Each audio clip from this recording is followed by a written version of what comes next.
casa.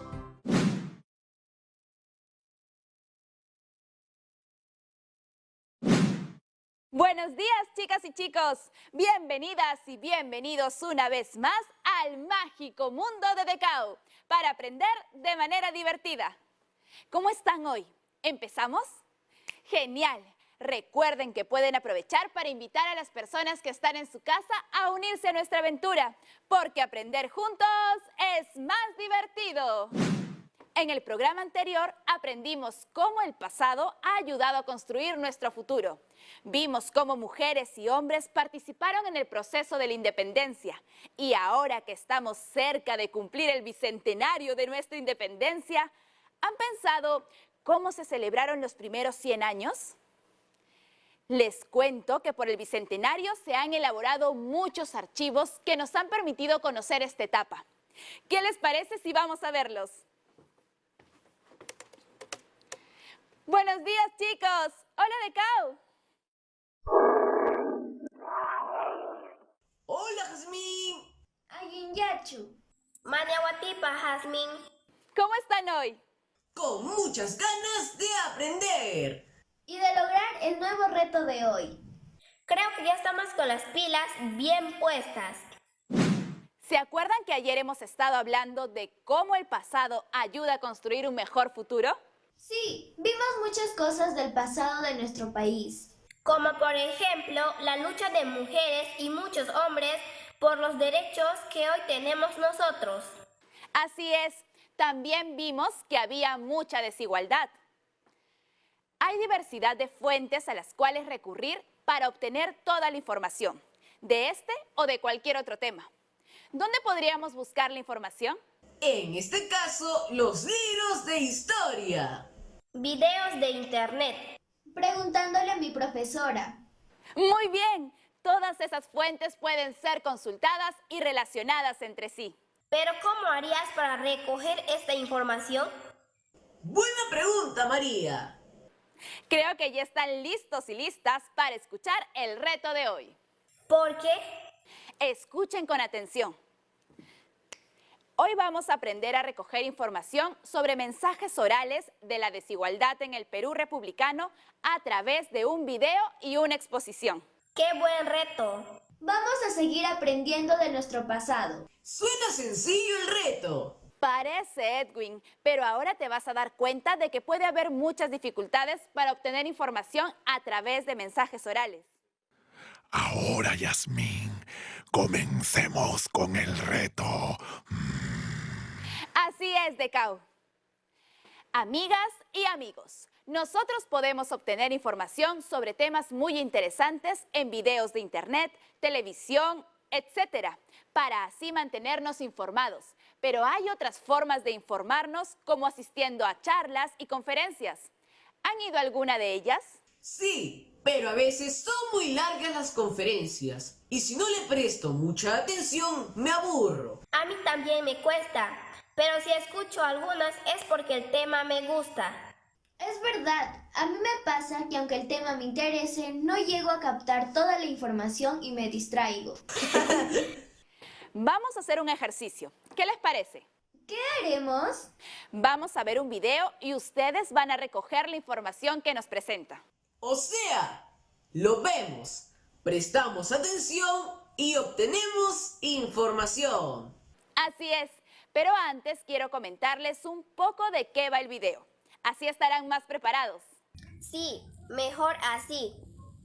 Hace muchos años, cuando fue el centenario de la independencia del Perú, algunas colonias, es decir, personas de otros países que vivían en el Perú, decidieron regalarle a Lima un monumento que adornase la ciudad. Esto pasó hace 100 años, ¿verdad? Más o menos. Ahora verán. Dichos monumentos se hicieron en 1921, pero no todos estuvieron listos para ese año, porque su elaboración tomaba mucho tiempo. Así que se fueron entregando progresivamente hasta 1926. Creo que no me he cruzado con ninguno. No me he dado cuenta. Seguramente sí, pero no sabías que había sido un regalo.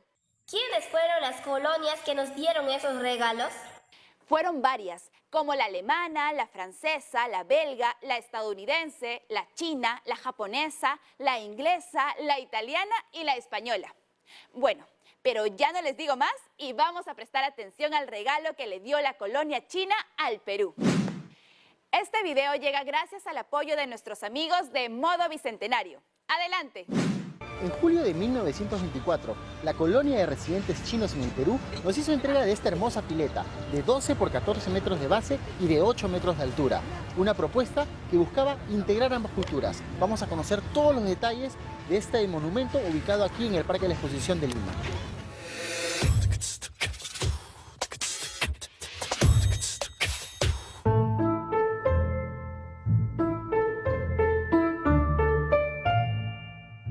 Este monumento es conocido como la Fuente China o la Fuente de las Tres Razas. Lima y el Perú solía ser durante toda la República hasta el centenario una ciudad muy cerrada y todo aquello que no era como ellos inmediatamente era exotizado. Entonces los chinos, que habían sufrido un desdén social por parte de los distintos sectores de la sociedad, querían ser considerados como peruanos. Por eso es que es bien importante que miremos en esta fuente un esfuerzo de integración. La parte alta representa la fraternidad de la humanidad en sus diversas razas. Se va a ir deslizando hacia los costados para dar la figura de ríos que juntos hacen un cauce común. Podemos reconocer ahí la estela de Raimondi.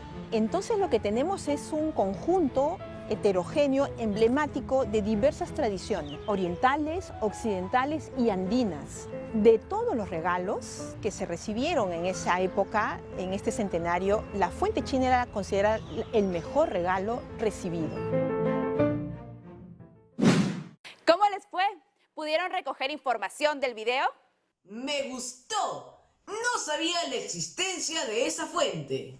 Yo estaba un poco nerviosa porque no sabía qué información tenía que recoger. Yo estuve pensando en las preguntas que nos podrías hacer y me distraje un rato pensando. Está bien, es solo una práctica.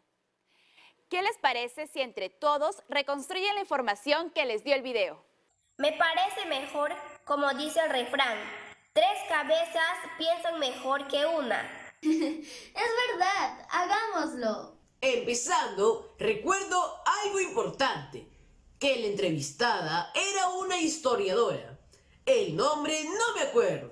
Tenía mis dudas. Pensé que era alguien de la municipalidad.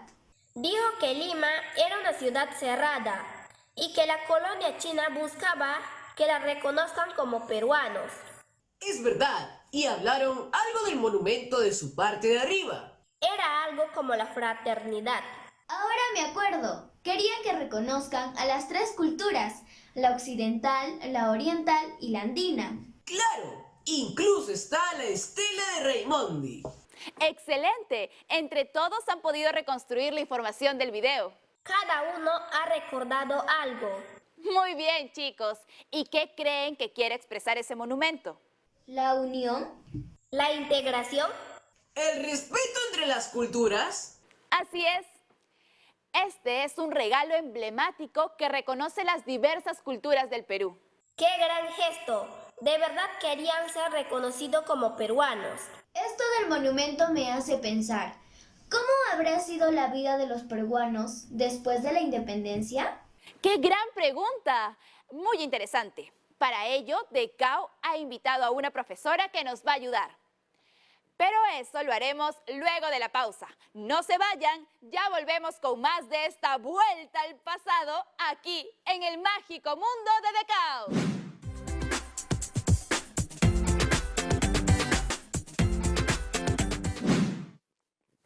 Estamos de regreso. Nos encontramos en la misión de obtener información de nuestra historia a través de la comprensión de un texto oral.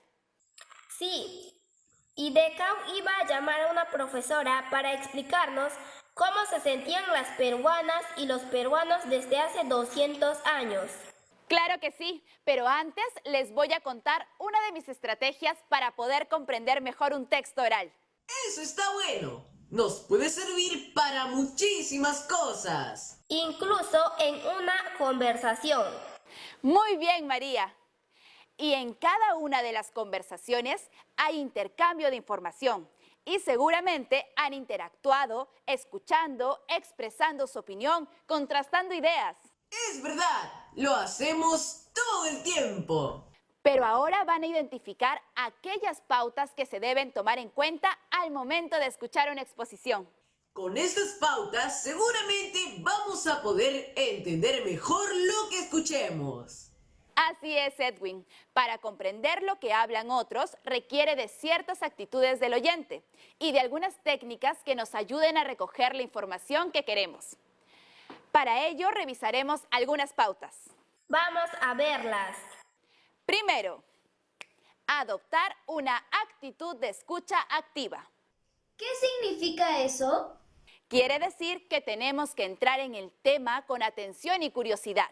Por ejemplo, cuando vieron el video sobre la fuente china, estuvieron atentos porque querían saber cuál fue el obsequio que nos dieron. Claro, ya sabíamos lo que queríamos escuchar.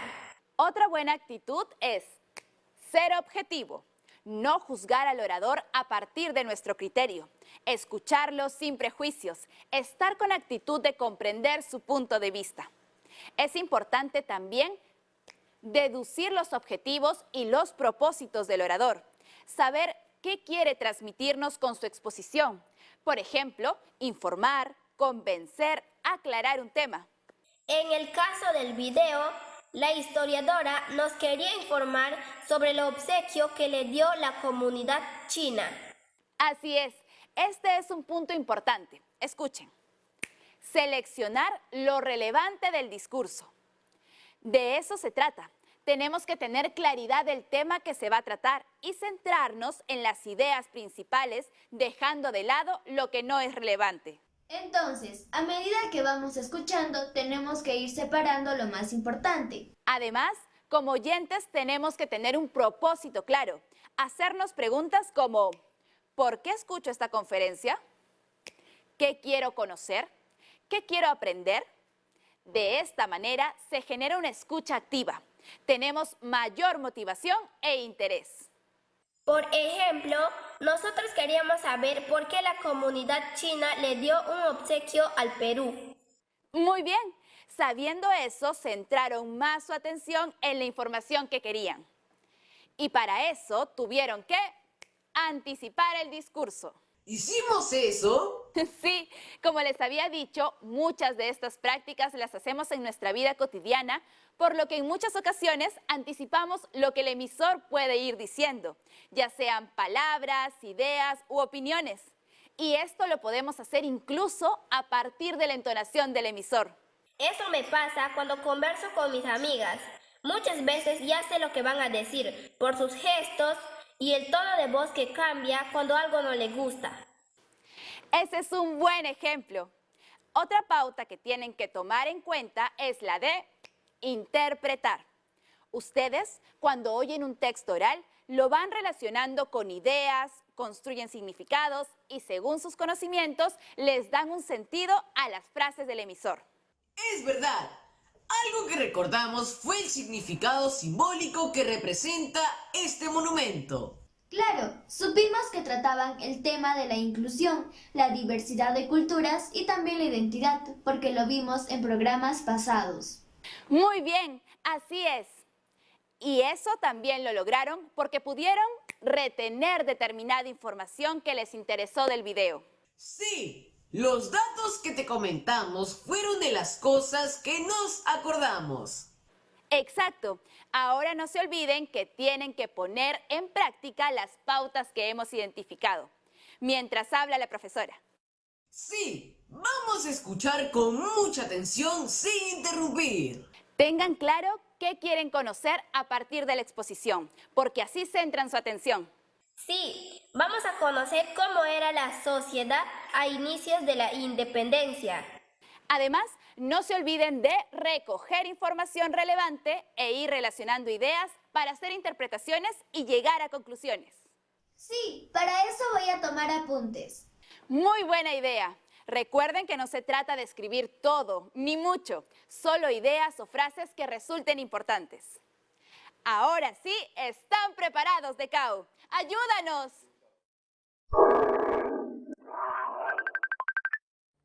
Buenos días a todas y todos. Mi nombre es Liz Chávez Calagua. Para mí es un gusto estar con ustedes para conversar sobre el Perú después de la independencia. Hola, profesora Liz. Sí, estamos interesados en conocer si hubo cambios en la sociedad después de la independencia. Excelente. Lo primero que tenemos que hacer para comprender la historia es intentar mirar el mundo desde el pasado. Imaginarnos cómo era la sociedad en esa época. Imaginémonos a la sociedad entonces. En la época posterior a la independencia, los grupos sociales que existían eran los criollos, los mestizos, los indígenas y los esclavos. Recuerden que las criollas y los criollos eran personas que nacieron en Perú y a la vez hijas e hijos de españoles. Les contaré cuál fue la situación de cada uno de estos grupos luego de la independencia. Hay un grupo que fue el que más se benefició. ¿Ustedes se imaginan cuál fue? Les cuento que el grupo que más se benefició fue el de los mestizos y en segundo lugar el de los criollos. Los mestizos no eran un sector mayoritario hacia 1821. Representaban más o menos una cuarta parte de la población. Imagínense que la población del Perú la representamos con un círculo y lo dividimos en 4 partes. Solo una parte de esas 4 representa la población mestiza. Los mestizos controlaban el ejército con cargos como de coroneles y generales. Eran también caciques en los pueblos, es decir, la autoridad o líder de la comunidad. Arrieros, trabajadores mineros y también administradores y caporales en las haciendas y comercios. Además, es importante saber que la mayor parte de presidentes de la República del siglo XIX fueron mestizos. Por ejemplo, Agustín Gamarra, Andrés de Santa Cruz, Ramón Castilla y Miguel San Román. Ahora les explicaré qué pasó con los criollos. Ellos también ocuparon cargos en el Poder Ejecutivo como presidentes, ministros de Estado y embajadores, y participaron en la alta jerarquía eclesiástica. Es decir, ocuparon altos cargos dentro de la Iglesia. En realidad, este grupo ya había estado antes en los puestos de poder. Por eso, para ellos no hubo muchos cambios. Entonces, si comparamos entre mestizos y criollos, lo que podemos concluir es que fueron los mestizos los que mejoraron su ubicación social luego de la independencia. ¿Sabían que los indígenas siguieron teniendo el mismo tipo de vida que antes de la independencia? Efectivamente, continuaron pagando tributos después de 1821, por muchas décadas más.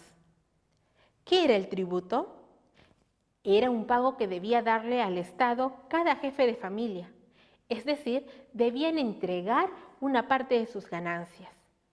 Aparte de ello, los indígenas fueron vistos como ciudadanos de segunda clase o incluso como no ciudadanos, porque no contaban con todos los derechos de un ciudadano, no podían participar de cargos políticos, no participaban de las elecciones. Dicho en otras palabras, no se les permitía votar. En el caso de ellos, la situación no cambió con la llegada de la independencia. El otro sector social eran los esclavos. ¿Qué sucedió con ellos? Llegada la independencia del Perú, ¿lograron ser libres? Nada más lejano de la realidad. José de San Martín dictó la llamada Ley de Vientres. Ustedes se preguntarán, ¿qué es eso? Les cuento que esa ley otorgaba libertad a los niños nacidos de madres esclavas desde el 28 de julio de 1821. Pero poco a poco se ha ido luchando por los derechos de todas y todos los peruanos para construir una patria que reconozca la diversidad cultural y con la igualdad de oportunidades. Bueno, chicas y chicos, estoy muy complacida de ver que ustedes han demostrado tanto interés en la exposición. Muchas gracias, profesora Liz. Nos ha ayudado mucho a entender este tema. ¡Increíble! ¡Qué buena información! ¡Muchas gracias! Gracias a ustedes. Chao, Jazmín. Chao, Decao. ¡Chao! ¿Qué les pareció la exposición? Aprendí mucho. No sabía que todo eso había pasado con la sociedad después de la independencia. ¿Y cómo se sintieron con la experiencia? ¿Recogieron información? Fue muy importante estar concentrada en el tema y saber qué buscaba. Cuando la profesora mencionó los grupos sociales que existían y los que iba a mencionar uno por uno, me ayudó a anticiparme a lo que venía. Yo anoté el nombre de los 4 grupos y lo que hablaba cada uno. Muy bien. Ahora, como un paso importante, tienen que complementar su información para llegar a una conclusión. Sobre las y los mestizos, yo anoté que fueron quienes más se beneficiaron. No eran muchos, eran la cuarta parte de los peruanos. Tenían cargos políticos y hubo varios presidentes mestizos. El otro grupo era el de los criollos. Ellos también tuvieron cargos como presidentes, ministros de Estado y embajadores. Además, ocuparon altos cargos dentro de la iglesia. En cuanto a las y los indígenas, yo anoté que siguieron teniendo la misma situación que antes. Pagaban tributo y no se les permitía votar. La esclavitud siguió existiendo. San Martín dio la ley de vientres, donde las niñas y los niños que nacían a partir de la independencia eran libres. Muy bien, lo han hecho excelente, chicos. Han anotado muchas ideas importantes y han recordado otras. ¿Y cuál sería la conclusión final sobre lo que han escuchado? Que la independencia no generó cambios para toda la sociedad de ese entonces. Sin embargo, poco a poco se ha ido reconociendo los derechos de todos y todas. Así es, Edwin. Todo eso es parte de nuestra historia. Eso nos ayuda a comprender muchas cosas ahora. Así es. Lo han hecho muy bien. Han captado todo lo importante. Y todo eso porque la escuchamos con mucha atención. Saber escuchar implica poder comprender lo que se dice e identificar lo relevante. Y para eso no deben olvidar adoptar una actitud de escucha activa, ser objetivo, deducir los objetivos y propósitos del orador, seleccionar lo relevante del discurso, anticipar el discurso, interpretar y retener. Eso lo tenemos muy claro a partir de ahora. Los felicito. Han pasado el reto de hoy. Ya saben lo importante que es escuchar con atención. Y mantener la atención en el discurso. Y tener claridad del propósito del discurso. Y sacar las ideas más importantes e interpretarlas correctamente. Se fue de Cao. A veces se pone muy misterioso. Bueno, chicas y chicos, ahora ya no hay tiempo para más, pero mañana volvemos con más retos y cosas interesantes por aprender. Muchas gracias, María y Yari y Edwin. Nos vemos mañana. Tautsu Itziutsu. Gracias a todos. Tupanan Chicama. ¡Chao! ¡Gracias! Gracias por acompañarnos hoy en una aventura más del mágico mundo de Decau. Les aconsejo que tomen nota de todo lo que hemos visto, ya que les puede servir para sus clases y pueden compartirlo con los demás. Y para las y los familiares encargados en casa, ayudemos a los chicos y chicas que están estudiando. ¿Y cómo podemos hacerlo? Pues habilitando junto con ellos un espacio de estudios ordenado, limpio y ventilado, que los invite y motive a seguir estudiando con muchas ganas. No se olviden de desinfectar todo, lavarse muy bien las manos y mantener el distanciamiento físico si necesitan salir. Evitemos siempre las 3C: espacios cerrados, lugares concurridos y encuentros cercanos. No dejemos de cuidarnos porque esta pandemia la venceremos unidos como equipo.